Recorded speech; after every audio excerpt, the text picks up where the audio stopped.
जय छत्रपती शिवराय।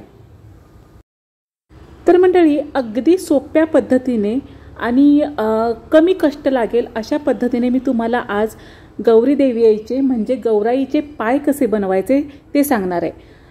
आता ही जी पद्धत आहे ही मी वर्षानुवर्षे हीच पद्धत फॉलो करत आलेली आहे।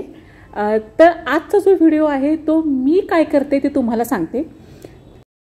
पहिल्यांदा यासाठी साहित्य काय काय लागणार आहे ते पाहूया। तर आपल्याला अशी एक दोरी लागणार आहे जी की बांधण्यासाठी यूज होणार आहे। एक नवीन लेगिन्स घ्या, जुनी लेगिन्स घेऊ नका। आता हे तुम्हाला दाखवण्यासाठी मी तात्पुरती घेतलेली आहे। नंतर असे गौराईचे पाय जे मिळतात आपले मार्केटमध्ये कुंभारवाड्यात वगैरे ते, कात्री, मी पेपर यूज करते। पण जर तुम्हाला वाटत असेल तर तुम्ही असा कॉटन बाजारात विकत मिळतो कापूस तोही घेऊ शकता, ऑप्शनल। तर पहिल्यांदा पेपरचे रोल बनवायचे। आता ही जी पद्धत आहे ना, ही पद्धत मी यूज करते ती तुम्हाला दाखवते। मी कॉटन यूज करत नाही, तुम्हाला हवे असेल तर तुम्ही यूज करा। तर पेपरचे असे रोल करून घ्यायचे आहेत। त्याच्यामध्ये काय आहे की भरपूर पेपर घेऊन बसा तुम्ही, किती लागतील काय लागतील ते त्या वेळेला कळत जातं आपल्याला। तर काय असतं की वरचा मांडीचा भाग जो असतो तो थोडासा फुगीर करायचा आणि खालचा जो पाय असतो तो आपण थोडासा निमुळता करणार आहे। आणि काय असतं की साडी नेसवल्यानंतर तो पाय अजून फुगीर दिसतो, म्हणजे ज्यावेळेला आपली साडी असते ती अजून फुगते। त्याच्यामुळे जास्त पण असे जाड पाय करू नका। शेवटी तुमची इच्छा, तुम्हाला जाड करायची असेल तर तुम्ही करू शकता, पण मी थोडेसे बारीक पाय करते जेणेकरून मी साडीमध्ये ते परत ते असे गुंडाळते व्यवस्थित। तर ही जी लेगिन्स आहे ह्या लेगिन्समध्ये नवीन का घ्यायची, कारण देवी आहे आणि देवीला जुनी लेगिन्स वापरू नका। ह्याच्यामध्ये हे असे पेपरचे जे रोल केले ते असे घालून घ्यायचे। लेगिन्स कॉटनचे घ्या किंवा सॅटिनचे घ्या, ॲज पर युअर चॉईस। तर हे जे आहे ना, हे असे पेपर घालून घ्यायचे। सुरुवातीला निमुळता भाग घ्यायचा आणि तसंही लेगिन्सचा भाग पुढे निमुळताच असतो।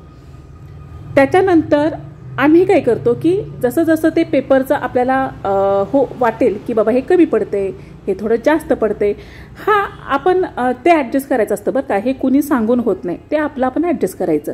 तर आता आम्ही हे पेपरचे रोल पहिले ना रँडमली घालून घेतोय। हे काय आत्ता लगेच तयार झालेलं नाही, हे आत्ता फक्त ना ही बेसिक आहे।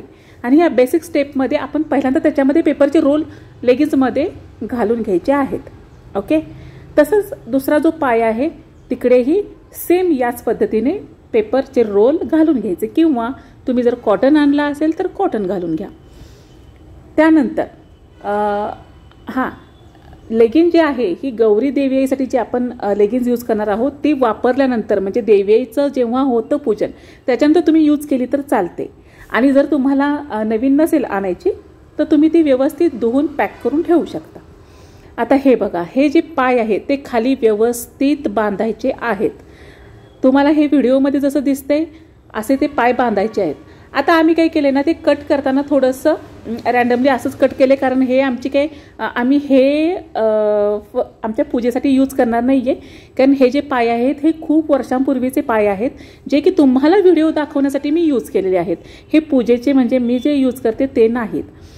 तर हे तुम्ही हा जो दोरा आहे ना याच्यावरती साडी येते, त्याच्यामुळे असं काही नाही की हा दोरा दिसतोय याचं काय करायचं, काही प्रॉब्लेम नाही। याच्यावरती साडी येणार आहे। तुम्हाला जर वाटत असेल तर याच्यावरती पैंजण सुद्धा तुम्ही करून लावू शकता। तर लेगिन्सचा अर्धाच विषय राहिला। लेगिन्सचा विषय असा आहे की वापरलेली लेगिन्स देवीला वापरणे योग्य वाटत नाही, तर ती गोष्ट फक्त तुम्ही अवॉइड करा। पहिला जो पाय आहे लेगिन्सचा त्याच्यामध्ये जसं मी पेपरचे रोल घालून घेतले तसेच दुसऱ्या ह्याच्यामध्ये घालून घेतलेत। ॲडजस्ट करायचं बरं का, आपल्याला कळत जातं। आता काय आहे, लेगिन्सचा पूर्ण जो लेगिन्सचा जी लेंथ आहे, जी लांबी आहे तेवढे पेपर घालायचे नाहीत। आपल्याला काय करायचं आहे, ते लेगिन्स जिथं जॉईंट असतो ना मध्ये तिथंपर्यंत आपल्याला ते पेपर घालायचे आहेत। तिथं आपल्याला काय करायचं हे तुम्हाला पुढे दिसेलच। तिथं काय करायचं बांधून घ्यायचं आहे। पहिल्यांदा हे पाय बांधून घ्यायचे।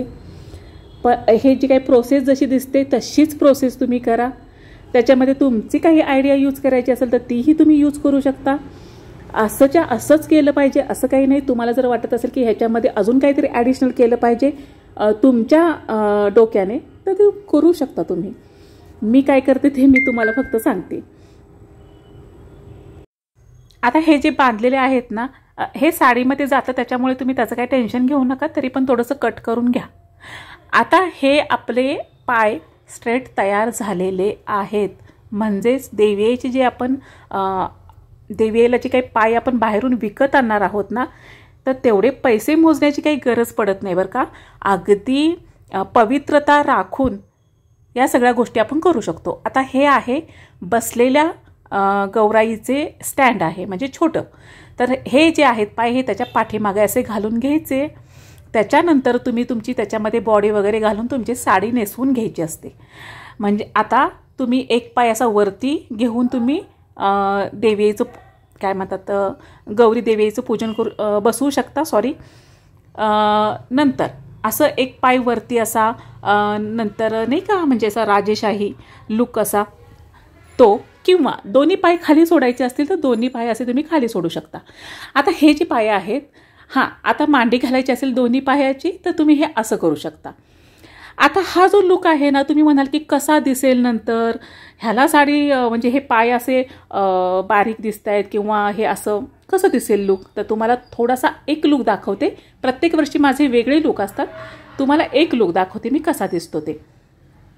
तर हे पहा, मी हा एक लुक वेगळा केलेला आहे. आणि ते पाय पाहिलं का, पाय फुगीर दिसत आहेत. असं दिसते का की पाय बारीक आहेत? नाही, पाय व्यवस्थित दिसत आहेत. तर मी असे ना थोडेसे पाय ते शॉर्ट म्हणजे लांबी थोडीशी कमी केली होती, कारण मला अशा बसवायच्या होत्या. आता पूर्ण पायांच्या वगैरे कशा बसवल्यात ते मी पुढच्या व्हिडिओमध्ये अपलोड करेनच. पण एक तुम्हाला आयडिया येईल की ते पाय आपल्याला जसे पाहिजे तसे आपल्याला त्याची साईज म्हणजे कमी जास्त करता येते, आणि त्याचं जे फुगीरपणा आहे तोही साडीने आपल्याला कमी जास्त करता येतो. तर इतर प्रकारच्या म्हणजे मी कशा गौरी देवी बसवते तेही मी तुम्हाला नंतर व्हिडिओमध्ये दाखवेनच. पण आजचा व्हिडिओ तुम्हाला कसा वाटला ते नक्की सांगा. धन्यवाद.